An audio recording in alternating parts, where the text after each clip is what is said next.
ময়মনসিংহ দক্ষিণ জেলা বিএনপির সদস্য সচিব রুকনুজ্জামান সরকার। তিনি দেশনেত্রী বেগম খালেদা জিয়ার রোগ মুক্তি ও সুস্থতা কামনায় সকল নগরবাসীর কাছে দোয়া চেয়েছেন। ভবিষ্যতে শহীদ রাষ্ট্রপতি জিয়াউর রহমানের স্বপ্নের সোনার বাংলা বিনির্মাণের লক্ষ্যে সকলকে ঐক্যবদ্ধ হয়ে কাজ করার কথা বলেন। শনিবার দিন পবিত্র ঈদুল আজহা। আমি ময়মনসিংহ সদরবাসীকে পবিত্র ঈদুল আজহার শুভেচ্ছা জানাই।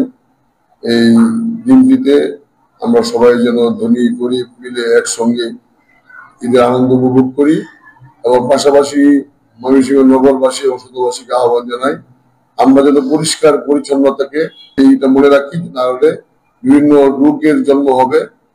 পশু কুরবানির পরে যেন আমরা পরিষ্কার করে নাগরিক দায়িত্ববোধ থেকে যেন আমরা এই কাজটা করি। আর ঈদ উপলক্ষে আমাদের ময়মনসিংহ সদরবাসীকে বিএনপির ভারপ্রাপ্ত চেয়ারম্যান জনাব তারেক রহমানের পক্ষ থেকে সবাইকে ঈদের শুভেচ্ছা জানাচ্ছি। আর আমরা সকলের কাছে দোয়া চাই। আমাদের প্রিয় মা দেশনেত্রী বেগম খালেদা জিয়া, উনি অসুস্থ অবস্থায় আছেন।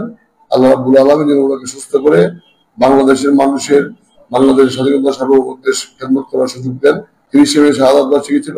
আল্লাহ সকলের দোয়া চাই যেন আল্লাহ যেন জিয়াউর রহমানকে ক্ষমা করে বেহেশত নসিব করেন।